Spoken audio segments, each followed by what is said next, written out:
I finally got truth and pried out. Confessions from my wife of 5 years that she's been having an affair for months. I finally got some trickle truths last night from my wife. I set a clear boundary with her that she wasn't to drink alone with her friend back in the South when she went to visit for a bridal shower last weekend. She told me her story of what she did that weekend, purely innocent. I got the suggestion to contact the dude's girlfriend. I didn't want to at first, but boy am I glad I did. I asked if she ever felt off about these two. She says, yeah, we've talked about it, but he swears they're just good friends. She mentioned she wasn't happy that my wife slept at his place this past weekend. Whoa, what? Then I confronted my wife, who doubled down on the same lies. Then I showed her the receipts. She then changes her story to, okay, I hung out with him but we didn't drink and you said that was okay. I didn't tell you because I knew you'd be upset. I'm like, you were just drinking in a group. You think it's okay to go home with this dude just because you didn't keep drinking. Then it was, I don't remember where we went. I was too drunk after a lot of prying,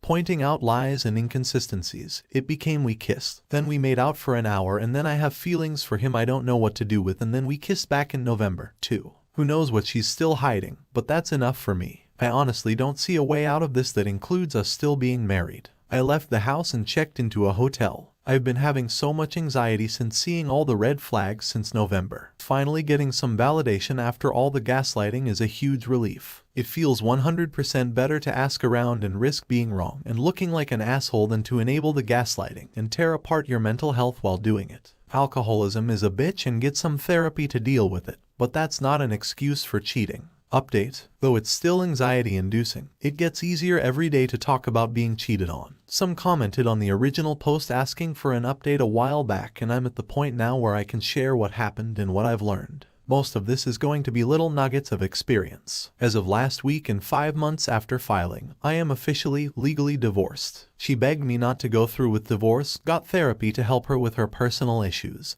but she ended up moving out in May and back to the city we left where her coworker is. Gee, I wonder why. I've been dating someone for a couple months, and man, I gotta say, getting back out there does wonders for self-esteem and anxiety. While I once felt like my wife was the one, and maybe she was at that point in my life, in retrospect we weren't that compatible. Now I'm having much more amazing sex, feeling more supported and less judged for being myself, and have more time for myself and to do what I want. She was relatively flexible in negotiating the settlement as long as it was equitable. I took out a personal loan to buy her out of her share of the house, and I'm making extra money to pay it off. Divorce is expensive and complicated. More expensive than you think. We had a relatively simple, amicable split with no kids, a newly purchased house and little bit of retirement accounts to divvy up.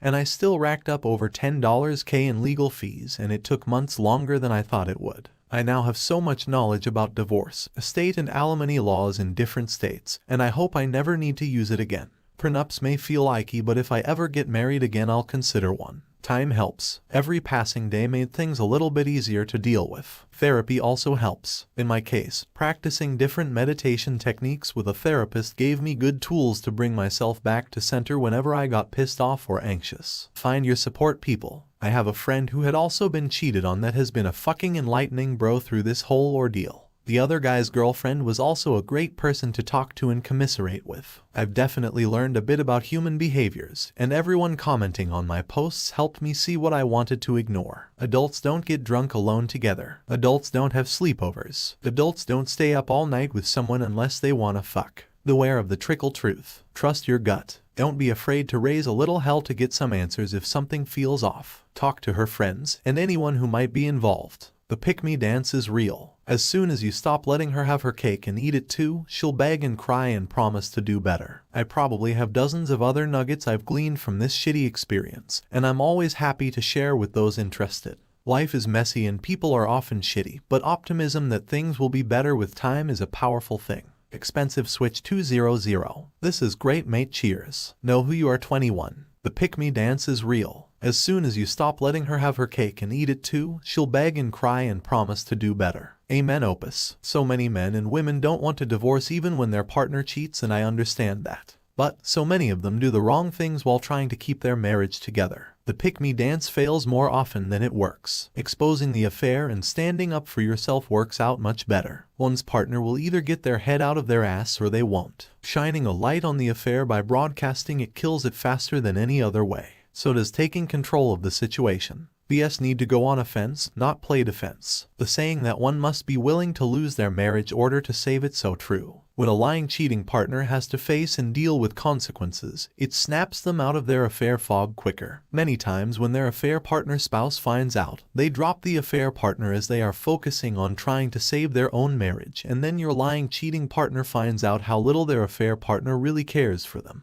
Don't remain back on your heels, folks. Go on offense, don't play defense. Don't do the pick-me dance. Opus, sorry this happened. Glad to hear you are doing better. Best wishes to you going forward.